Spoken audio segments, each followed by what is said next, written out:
Okay, hi. So we're all in solitude right now, just dealing with corona and hopefully in self-isolation and quarantine, staying safe. So what other thing to do during this time than to just read? I know that a lot of people, reading is something which they've been trying to implement more this year in terms of resolutions and stuff. So here I'm going to recommend 6 books which I think would be really nice to read during this time of self-isolation, no matter how long you have, or if it's 2 weeks or a month. Just some recommendations, and these books are of different styles, so just pick out what you think you'd enjoy most. So I think we're going to, I think I'm going to start off with The Dinner by Herman Koch.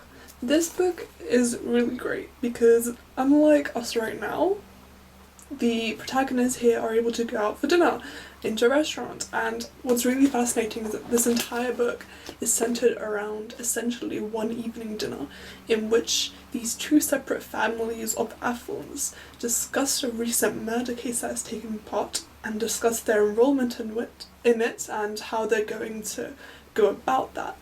It's really interesting because you find out a lot of deep family secrets that are going on, and it really tackles the idea of family relationships and just like dark pasts. It's great. It's so intense and quickly paced that this entire book just it flies by. It's set over one evening. Really great. I'd say it borders around being kind of like a mystery, but not entirely. Perhaps a thriller, because there is so much going on at such a high speed, and it deals with, the issue of a recent murder. I haven't given anything away, by the way. You find this on early on. But yes, very, very high speed, intense, really interesting read. I would highly recommend this. I found it so enjoyable. It's quite dark, it's quite twisted, it's great. Highly recommend. So next, something quite a different genre and quite a different style. We have Strange Weather in Tokyo by Hiromi Kawakami. So I read this a couple summers ago, and I really appreciated how just light-hearted and easy this was to read. It's about this 30-year-old woman who reconciles with one of her old professors, I believe, and they kind of it's a lot of nostalgia, it's a lot of looking back on fond memories and seeing their new relationship grow and develop. So it gets interesting in the end. I won't give away any spoilers, but if you're looking for something quite light-hearted and contemporary, something that reads really easily and something that you're able to just go and a really nice light summer read, I would definitely recommend this. It's just the writing, I remember it being quite nice, the pace is quite nice, it reads beautifully, and it's just, once again, it's a nice light contemporary, but it does also tackle with a bit deeper issues than what you tend to find in your regular contemporary romance books. So if you're looking for something which is quite nice and airy and light, but still is a lot more interesting than your regular contemporaries, I would highly recommend this. Generally, as a summer read, spring read, would recommend this highly. This was great. I have such fond memories of this book, even having read it years ago. I'm planning on rereading it sometime soon, because it's great. The attention to detail in this is absolutely amazing. The attention to stuff like the food in which they're having for dinner, or the drinks that they're having, it's great. The attention to detail in this, it's wonderful. Great. Highly recommend. So, the next book is also contemporary, but this one is I found this book quite strange. This is Territory of Light by Yuko Tsushima, and here's what it looks like. This is the Penguin Modern Classics edition. So this is quite a short novel. It's essentially about a mother and a daughter who, it's just about their lives generally, and it takes you through their day-to-day life, and it shows the difficulties that they have to face together, and you really see the complexities of the characters of the mother and the daughter evolve throughout the story as they overcome different challenges, and you end up really pushes you to shift your opinions on the protagonist, on the mother herself, and on the stuff that she's doing, the way that she's raising her child and all. It's weird, right? Because I know that for a lot of people you need a plot to enjoy a book. For me, as long as there's beautiful writing, I'm able to fully enjoy a piece of literature. That's all I need. But even if you are someone who needs a plot, I feel like this gives it.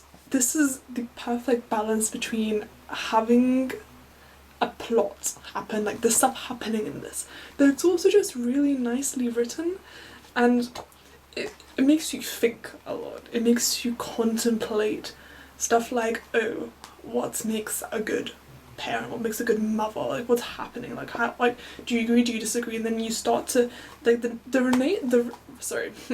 narrator in this is just, I find her to be quite unreliable, which it really makes you shift your perspective on how much you trust what she's saying and how much you really just buy the way in which she's telling the story and how it's being presented.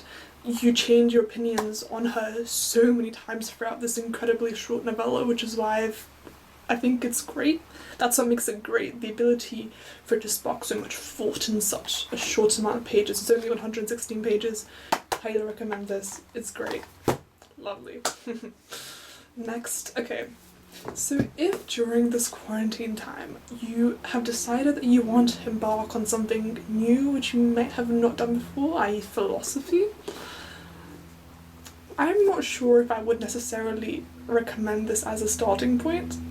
I'm sure a lot of people would disagree with my recommendation of this as a starting point, but I really don't care because this is one of my favourite pieces of literature of all time, and that is Thus Spoke Zarathustra by Friedrich Nietzsche, and this is amazing. This is absolutely one of the best pieces of writing of all time. I hands down will say that. This is, it's philosophy disguised as a novel. So if you're into your Dostoevsky, where he definitely disguises like deep philosophical queries into like his novels, this is kind of like that. So if you are a fan of Dostoevsky, I think I would recommend Nietzsche. I think that that's something I do. Maybe not for everyone, but for me, like, I really drew those parallels between what I really appreciate about Dostoevsky and what I like about Thus Spoke Zarathustra. I don't want to give anything away. I don't want to give anything away because then I would take away the joy from you reading it and experiencing it from the first time. But if you do know of the paraphrased quote that goes something along the lines of, "God is dead, we have killed him," which is very well known as a paraphrase quote, it's from here. Honestly, if that doesn't spark you to read this, I don't know what will. Like, how iconic is that quote? I mean, come on. Nietzsche, we need this is I feel like this is a lot more readable as opposed to some of his other works. It's quite easy to get through, or like at least easier to get through than something like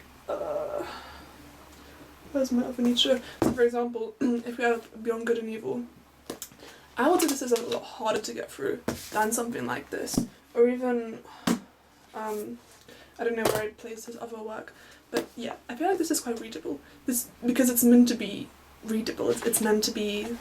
It was written as though to be read as a novel, as opposed to just bits and fragments of philosophical queries and discussions. So yes, Thus Spoke Zarathustra. Please read it. Let's talk about it in the comments. Also, I love having discussions with you guys in the comment section. So anything that you want to discuss, please comment, I'll respond. Also, talking about philosophy, I have been wanting to read more Eastern philosophy. So I have some work by Confucius. I have his The Analects, and I've been trying to get, so more into Eastern philosophy, but also more into Eastern classics, especially Chinese classics. I've come across this series called Tales of a Stone, I believe, by Cao Zhu.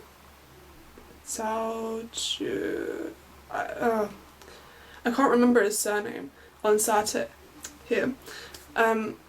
Tell me about translators, which ones are good, which ones are not so good. I know this is an incredibly niche question to ask, but if anyone does know, I'd appreciate it. But yes, Eastern classics, please let me know. Give me your recommendations. Really interested in reading them. Actually, talking about Eastern classics, we have Shen, the Old Man of the Moon. I'm always tempted to say The Old Man and the Sea when discussing this, but Hemingway is not in this video right now. I don't think Hemingway is like necessarily the way to go for interesting quarantine reads. We like him in a way, we don't like him that much for this type of I don't think Hemingway is someone you'd necessarily read when you're dying to be sparked of interest and joy. I think he's more of a somber, awesome reads. Yeah, anyway, The Old Man of the Moon. This is great. So if you want something really short, it's literally like 60 pages, so barely anything. This is great because within these 60 pages, you have this really nice story of a man and his relationship with his wife and like the love that he has from her, going from the start of their relationship, going through the hardships in which they had to overcome, and just his display of love for this person despite everything that they have went through, the separation, the hardships, all of them. It's very good. I mean, there's not much to spoil. It's a very beautiful piece of literature which I'd recommend. And once again, if you want to pick up something quite quick to read, it's great. Well, and last but definitely not least, who else would you want to read other than the woman who basically invented solitude and who invented the depressive solitude, anything to do with like depressive solitude imagery as a whole, other than my darling Sylvia Plath, the bell jar. This, okay, can also appreciate that for once in like the past 50 years it's been a nice cover of the bell jar. Thank you, Faber and Faber, for doing that. We appreciate it. So generally, I want to make a video on Sylvia Plath. I adore this woman. Her story was incredibly tragic. I'd love to make something going into more of her works, her poetry. I'm recently reading Ariel and a bunch of more of her works. Her life was so incredibly tragic, and within the bell jar you see these fragments of her life being put in, mixed with the fictional novel itself, and this is beautiful. I'm not going to spoil anything. You need to go into this blind. I mean, I know that most people have probably either heard of the bell jar or read the bell jar themselves, but this book is it's this absolutely beautiful spiral into, I'm not going to say insanity, but spiral into incredibly dark, into an incredibly dark period of mental health for this one young woman living in New York, just trying to make her way as someone who doesn't know what they necessarily want from life, someone who adores writing but can't get past their writer's block, who doesn't know what they want to do, who's just frustrated, and documenting her times in New York, and how quickly this goes from being what seems to be a contemporary novel to something quite dark and almost sinister, almost depressive, is just an attribute to the ability of Sylvia Plath to write an absolute masterpiece. I adore this woman. I adore this novel. It's her only novel, sadly. We love Sylvia Plath. Talking about Sylvia Plath, I also want to read Ted Hughes. I feel as a fan of Plath, that's something I need to do. Any recommendations for where to start with Ted Hughes would be lovely. I'm familiar with some of his works, but I haven't read anything from him in a very, very, very, very long time. So yes, any recommendations would be great. Leave them in the comments below. So yes, 6 books here that I'd recommend for quarantine reads, all of different genres, all for different moods that you might be in throughout this quarantine time period, going from extreme happiness to extreme sadness. You have everything you need here. So yes, thank you for watching, talk to me in the comments, and I'll see you guys later.